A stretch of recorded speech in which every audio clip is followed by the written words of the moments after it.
Hi, my name's Phil. I'd like to talk about politics, and the very hardline Brexiteers in the Conservative Party thought that Boris Johnson was going to deliver the complete break with the EU in the form of a no-deal Brexit.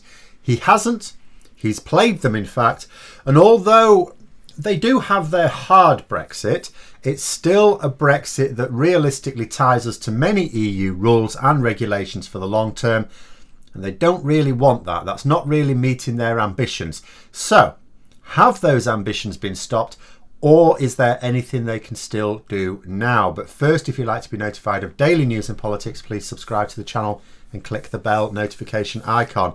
So, we'll have to wait for the vote itself, which is, it's tomorrow now. But we're getting the strongest possible impression that the vast majority of Conservative MPs will vote for this deal, agreed by Johnson.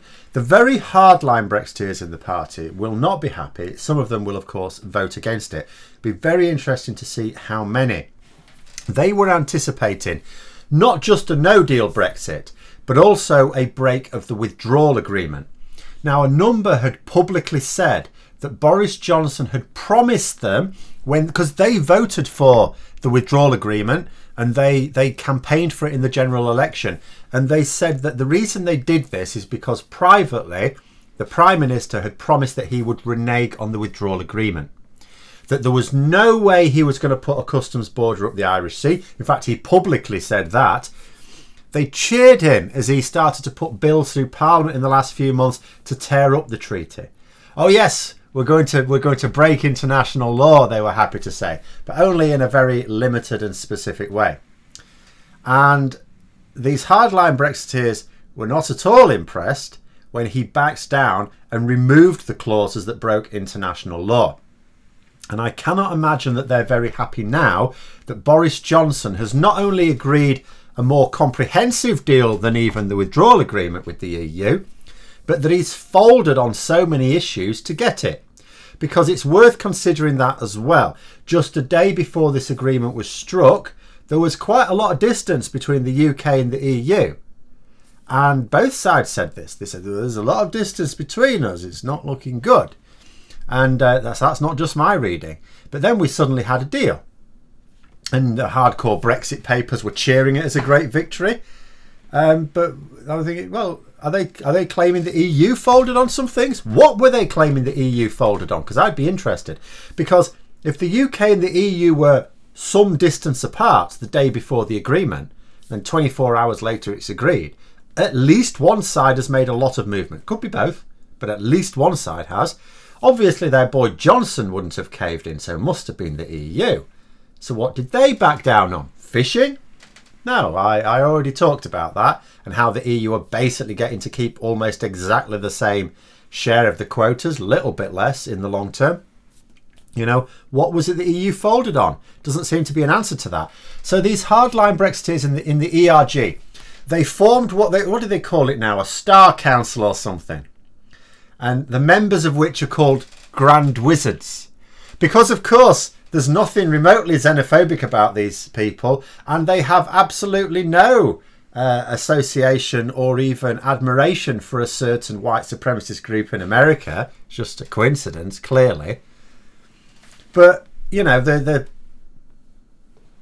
situation, of course, will be they say they're going to analyse the deal in detail. Inevitably, they're going to come out with their response to that, but it'll be a political response.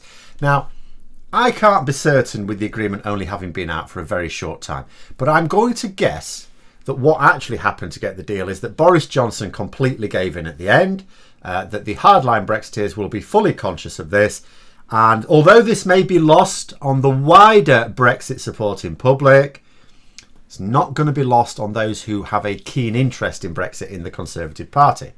So they haven't lost everything. Like I said, they've stopped, for example, the EU's tax avoidance directives. They cease to have legal power in the UK from the end of this week, at the cost of our financial services sector, of course. But we're still realistically going to be adopting a lot of rules decided in Brussels for the long term. And double trouble, we don't get a say in them now. because this is one of the ironies of Brexit. They said that in the EU, the EU decide all our rules. It's like, we are part of the EU. We are one of the ones who decides these things. Whereas outside the EU, we'll just do our own rules. Like, no, we won't. No, we're still following EU rules. We're still following EU standards. And the second we don't, then there'll be corrective action by the EU, because that's in the deal. They can do that whenever they like. But I'm not sure they're completely defeated on this. As they may appear that, okay, they've got what they wanted. They've damaged a lot of the country. That's not actually what they wanted, but they've got a lot of what they wanted. They haven't got everything. They've been stopped on some of it.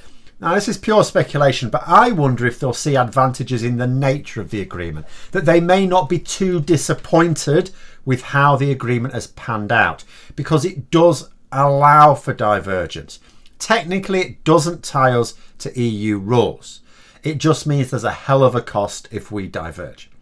Now, because the deal doesn't actually force us to maintain EU standards in certain areas, it just strongly encourages it. If we don't, the EU, like I said, impose corrective action like tariffs on goods or removing equivalence decisions on services. But we won't be breaking the treaty. There won't be any issue of falling foul of international obligations. It would be perfectly lawful, just highly damaging to the country. But then Brexit is highly damaging to the country, and the hardline Brexiteers were perfectly aware of this, didn't care, sometimes even encouraged it. So they would like it to be more damaging. And so bafflingly would some anti-Brexit campaigners at the moment, it seems. Now, bear in mind that these people in the ERG have been gnawing away at the foundations of the UK for a while.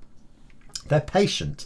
I wonder if they'll just see this as a bit of a setback. It's not quite what we wanted, but we're still on the right path. There's a way forward still. They know Brexit will still be damaging. Perhaps they will try and make the argument that the damage is caused by the deal as opposed to what the deal doesn't cover. They may also spend time pointing out how Boris Johnson gave the EU everything in the deal and took almost nothing for us. There were a few little wins, has to be said. We didn't get nothing from it. We didn't get there very much. And what we did get from it, if you try and explain that to a member of the public, they may not see the value in it. Now, they may argue that, we shouldn't be worried about EU corrective actions if we diverge. We should do it anyway. They'll continue the same arguments about us being strong on our own, and we should just have, the belief, the self-belief, and we should just have the courage to do these things. Obviously, that's not going to work anymore with Boris Johnson in charge. He's shown that he's not actually reckless enough to do that.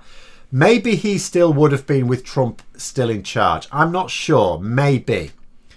We won't know that, but it's certainly not the case now. It is obviously the case that Boris Johnson was not prepared for, the downsides that come with a no-deal Brexit. So I think they may continue to work on their parliamentary colleagues. Should be easier now that most of the moderates have been purged. Lay the blame for what will still be obvious Brexit damage at the feet of capitulation to the EU. Argue for diverging standards. The problem is we haven't diverged enough, they'll say. Argue that the EU wouldn't dare to take tough action against us, like they did for the last 4 years and were dead wrong about. Basically, work on putting the government under pressure to diverge from the EU in the areas that they care. There'll be some areas they won't care about. They'll only care about for some of them have an ideological hatred of the EU. That is true, and they will want that regardless. Some of them, it's just self-interest. So in certain areas, at least, they will agree they'll want to put pressure on the government to diverge. They will also inevitably seek to ensure that Johnson's replacement is a more reckless Brexiteer, because despite what the country, what the party has done to our country, it's always been as a result of holding a weak Prime Minister hostage. The ERG have never really had their person in charge. We've had David Cameron, Theresa May, Boris Johnson. They're not one of them.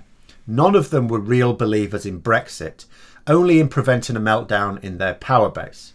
The next Prime Minister might be, for the first time, someone who had ideological reasons to want to leave the EU, or at least great reasons of self-interest to leave the EU.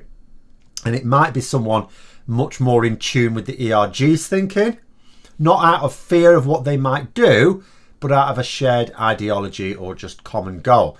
Now, whether this is what happens or not, hard to say. We don't know who would replace Boris Johnson. But I certainly don't see these guys taking what they've got and calling it quits, dropping the rest of their ambitions. The dark horse for me might be Nigel Farage in a way, because the ERG also had help from outside the party, it has to be said. So Farage's new party, which is aimed at doing something, not quite clear what, if they set themselves up as a challenging force for the next general election on a platform of opposing the Brexit deal or the government's Brexit handling, then that might embolden Tory MPs to harden their stance along the lines of the ERG, because they'll perceive that far-right threat again. Now, I know Nigel Farage has said that he approves of the deal, but he also said he approves of lockdowns to beat the virus and now has an anti-lockdown party. He does occasionally flip-flop. But if he decides to keep supporting the deal in the hopes of being the latest on the Brexit conveyor belt to the House of Lords, and the Conservatives are unopposed on the far right at the next election, and I concede that takes more than just Nigel Farage stepping out, then in that case there'll no longer be an incentive for the party to maintain that far right position, and they'll need to turn their attention to what is hopefully a serious attack on their left flank, something that was absent last year. That is assuming that the parties that are there sort themselves out and spend more time attacking the Conservatives than each other. Because Brexit isn't going away, people may have thought, of course, that voting to get Brexit done a year ago, well, I'm not quite sure what they're thinking about that now. It turned out they were voting to extend it for years to come. Brexit is going to be continually redefined with annual negotiations with the EU. The deal calls for that. Rejoiners know it, Brexiteers know it. So I think they will probably see it as a lot to play for. The possibility of getting someone to replace Boris Johnson that takes a harder line, diverges standards, takes the tariffs that come with it, takes the downsides, does it anyway. We'll just have to see. But I do expect them to keep attacking what is left of our EU cooperation as they argue for a harder and harder Brexit still, because Brexit is still very, very fluid. But those are my thoughts. Let me know yours in the comments below. Hope you found the video interesting. If you did, don't forget to click the like button. If you'd like to support the channel further, please also click the Patreon link for details. And until next time, I'll see you later.